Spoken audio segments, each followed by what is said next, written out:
So the first day I arrived at the fish market, there was a lot of fish all over the place and all over the floor. I was really shocked. I never seen anything like it. Normally everything is above ground level. There's some conveyors for me.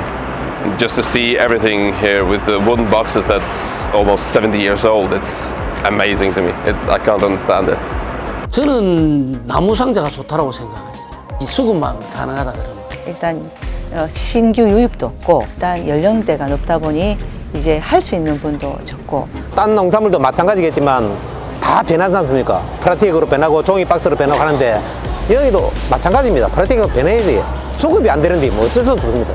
과일들이 없었다면 아마 정당한 가격을 더 못 받았겠죠, 어민들이. 현대화가 돼도 기계를 할 수 있는 건 한계가 있거든요. 저한테는 여기 인생이죠. 제가 여기서 밤낮으면서 열심히 한 만큼 보람도 있었고 결혼하고 애들 출가 다 시키고 다 일을 했으니까 여기서는 제 은인이죠.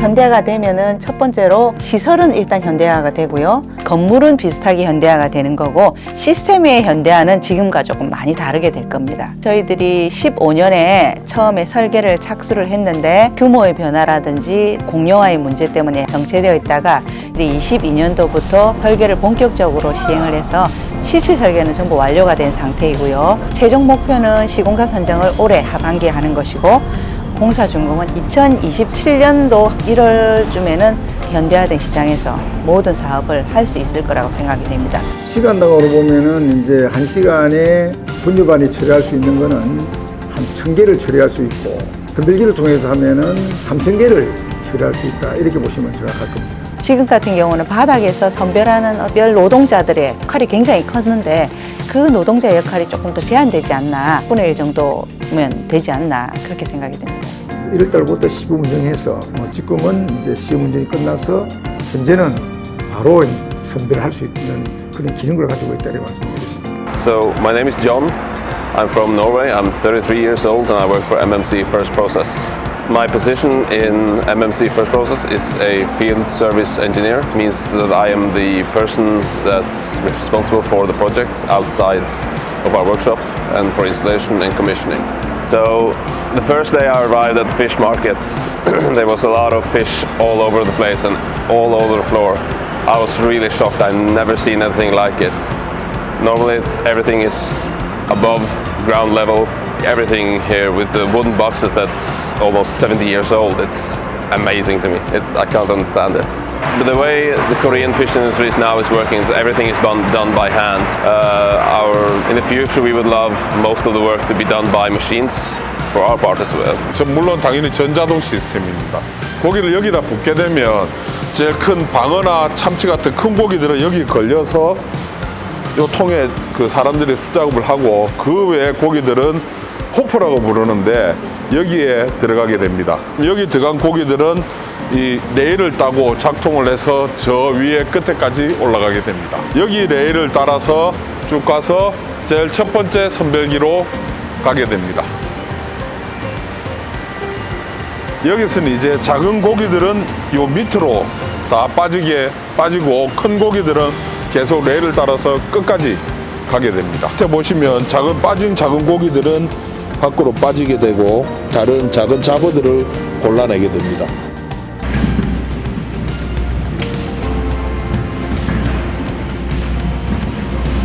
그 선별기를 통과한 좀 큰 고기들은 이곳으로 떨어져서 이 레일을 타고 다시 상승을 하게 됩니다. 두 번째 선별기에서 고등어가 총 4가지로 분류가 됩니다.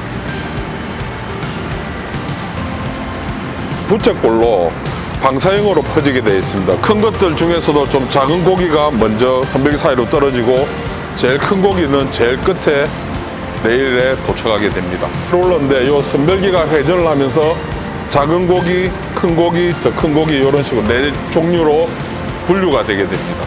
이 선별기 자체가 크기별로 분류하는 거지 어종에 따라서 분류가 안 되는 거기 때문에 좌우에 작업하시는 분들이 있어서 고등어 외에 다른 고기들은 수작업으로 분류를 다시 때가 돼도 기계를 할 수 있는 건 한계가 있거든요. 잡어가 섞인다거나 우리가 잡아오는 선망 고등어 고기는 겨울에만 올 고등어지 사계절 어획량이 다 달라요, 종류가. 그러니까 그런 거는 선별 기계로 할 수가 없습니다. 그리고 지금 선별 기계로 해도 또 분유반이 또 따로 붙어야 되거든요. 그러니까 아직까지는 분유반이 조금 필요하다고 생각합니다. 별로 며칠 전에 실험을 한번 했는데 크기별로 1번부터 8번까지 이렇게 있으면 큰 거에 작은 게 섞일 때가 있고 작은 게 큰 게 섞일 게 있더라고요. 몰라 내가 다른 데 이렇게 투입을 시키는 작업해야 되기 때문에 분유반이 필요하죠. 분여반 분들은 참으로 과거에는 고생을 많이 하셨죠. 물류 시스템이 갖춰지지 않았을 때 직접 손으로 눈으로 크기와 선도를 구분해내는 역할을 많이 하시고 그분들이 계심으로 인해서 가격의 차이들이 정당한 가격을 형성하는 전 단계에서 굉장한 역할을 하였습니다. 하루에 쏟아져 나가는 그 수만 개의 어상자들을 다 만들어내야 되거든요. 역할들이 없었다면 아마 정당한 가격을 더 못 받았겠죠, 업인들이. 우리나라의 뿐만 아니고 전 세계적 초기에는 나무로 만들어진 이제 목상자를 사용을 했습니다. 그곳에 담아서 수송을 하고 또 목상자가 회수가 되면서 재활용이 되고 그런 과정 속에 이제 위생의 문제가 발생하는 거죠. 세척의 문제가 아무래도 잘 되지 않다 보니까 플라스틱 상자, 스티로폴 상자 이런 이제 대체 용기들이 만들어지기 시작하는 겁니다. 이제 현대화하는 과정에서 이미 플라스틱 상자로 바뀌었습니다. 세척기가 지금 같이 들어와 있습니다. 끝나고 나면은 바로 다시 세척기에 들어가 가지고 다시 다음날 공급을 하고.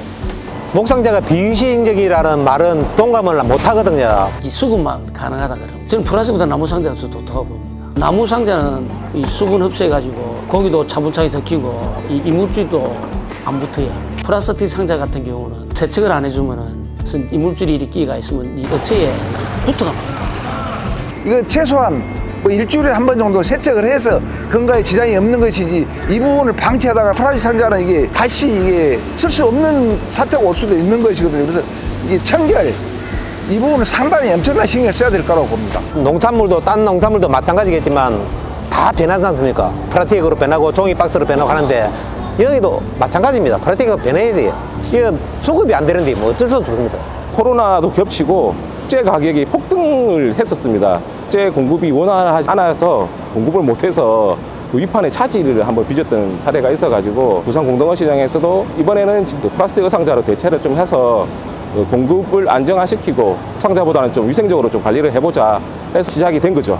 저희들도 제일 처음에 이제 플라스틱 상자를 하면서 기존에 목재화 하시는 그 사장님들하고 관계가 어떻게 될지가 제일 걱정이었는데 저희 입장에서는 좀 다행스러웠던 게 기존 이제 목재 상자 하시는 분들이 이미 고령화가 많이 되셨더라고요. 일하시는 분이 나가는 사정이었고 그 사이에 저희들이 조금 들어오는 사정이었기 때문에 타이밍이 좀 저희들이 좀 절묘하게 큰 트러블은 없이 무난하게 정착이 되었다고 보고 있습니다. 그걸 양육이라는 것은 배에서 이제 육지 시장으로 이제 끌어올려야 되는 것인데 그런 기라 그럴까요? 그런 어떤 물류 시스템이 지금과 같은 체계를 갖추지 못하다 보니까 대부분이 사람의 노동에 이제 의존을 할 수밖에 없는 것이죠. 양육반이 만들어지면서 건장한 남성들이 무거운 수산물을 배에서 이제 건져서 시장으로 올리면은 바닥 경매를 지향하기 때문에 선별기라든지 PC 펌프라든지 이런 것들을 이용을 해서 경매를 하고 일단 보장을 하게 될 것으로 생각합니다. PC 펌프를 일단 동원을 해서 그거는 합의는 되어 있지 않습니다. 현대화는 저기 톱에다 고기를 보여요. 그래 그냥 걸러내는 거예요 그냥. 그러니까 그거는 단일 노정일 때만 가능한 거예요.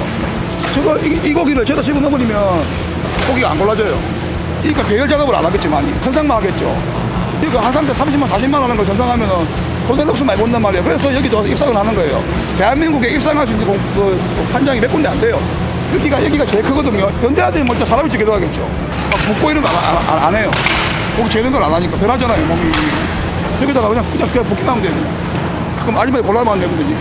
사이즈별로 나오거든요. 담기만 하면 돼요. 끝이에요. 현대화 사업을 해도 어쨌든 나중에 한 번은 보여요. 지금 같은 경우는 바닥에 2번 붙기 때문에 효율성 있게 일을 하는 방식이고 좀 더 위생적이지 않을까 생각합니다.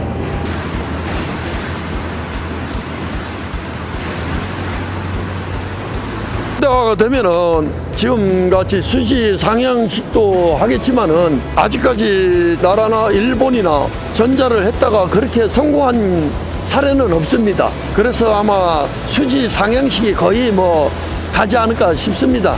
첫째가 선도 관리가 우선이기 때문에 경매 수지식이 빠르지 않겠나 싶습니다. 저희가 최대 산지 어시장이지 않습니까? 그래서 많은 물량을 처리해야 됩니다. 그것도 단시간에 처리를 해야 되죠. 선도 유지도 해야 되고 빨리 각지로, 전국 각지로 보내야 되는 어종들이 많기 때문에 상향 수지식 방법이 정말 효과적이고 빠르다고 생각합니다. 다른 판정만 일본 가보셨지만 일본은 소량이잖아. 우리 아니면 안 말이야. 우리 어시장이 좀 많은 사람들한테 홍보가 되고 좀 더 활성화됐으면 좋겠는데 시설이라든지 모든 것을 이제 좀 다르게 해가지고 이제 소비자들한테 인기를 끌도록 했으면 좋겠습니다. 뭐 현대화돼도 식당은 있어야 되니까 여기에 필요한 데거든요. 여기가 그러니까 뭐 만들어지겠죠.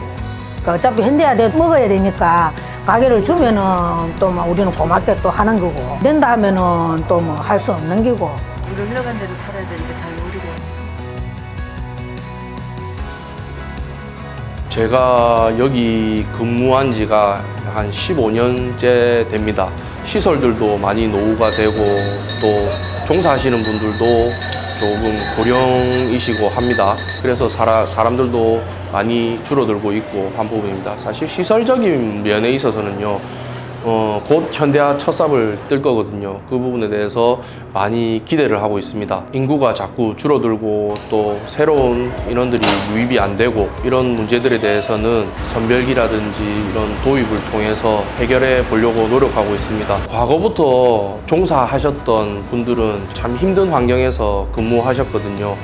사실 바다 근처가 기후의 영향을 많이 받지 않습니까? 또 새벽에 밤에 일하시고 하니까 그분들의 노고가 정말 많다고 생각합니다. 현대화가 되면서 분명히 여러 가지 문제가 생길 거예요. 가격이 오르고 내리고 하는 문제이기 때문에. 하지만 그에 맞춰서 선별기라든지 새로운 플라스틱 상자 도입이라든지 우리가 그 과정을 지켜보면 결국은 또 모두들 노력해서 해결책을 또 찾아내거든요.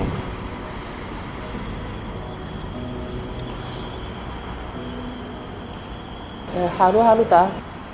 그냥 말 그대로 하루 자고 일어나면은 내가 당연히 와야 되는 곳이고 해야 되는 곳이고 또 내가 여기에서 돈을 벌 수 있고 나에게 어시장은 꿈이다. 어시장을 통해서 하고자 하는 일도 많고요. 앞으로 더 나아가서 경매 업무라든지 가족도 있고 제가 또 하고자 하는 개인적인 사생활도 있고 모두 어시장 때문에 가능하지 않나 저는 그렇게 생각합니다. 저희 삶이지야. 저도 이제 몇 년은 더 할란가는 모르겠지만 저희 어시장이 저희 이제 삶이고 저희 원동력이고 막 기둥이랄까 여기 있어서 제가 이제 지금까지 살아왔고 하는데 지금 희망이랄까 바다는 늘 그 자리에 있는 거예요.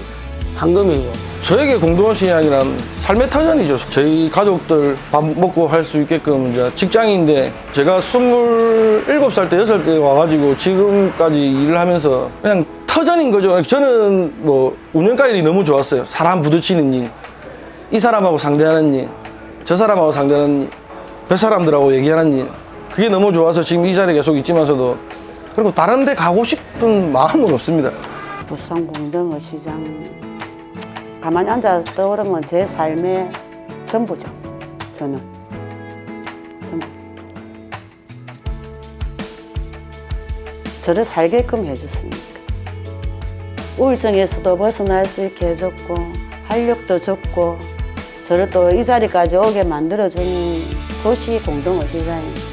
그러고 성격도 저는 솔직히 많이 참 소극적이었고 적극적이지도 않았는데 진짜 많이 바뀌었습니다. 저는. 그래서 제 삶은 최고죠. 저한테는 여기 인생이죠. 제가 여기서 밤낮으면서 열심히 한 만큼 보람도 있었고, 결혼하고 애들 출가 다 시키고 다 일을 했으니까 여기서는 은인이죠. 내가 참 고마운 자리죠. 예. 그게 전부죠. 뭐 신랑보다 더 오랜 시간 같이 보니까 공동어 시장은 저의 삶의 터전이자 저의 전부인 것 같습니다. 가정보다는 여기 있는 시간 더 많으니까 삶의 저의 전부인 것 같습니다. 됐지? 가야 됩니다. 지금 바쁘다니까요. 갑니다.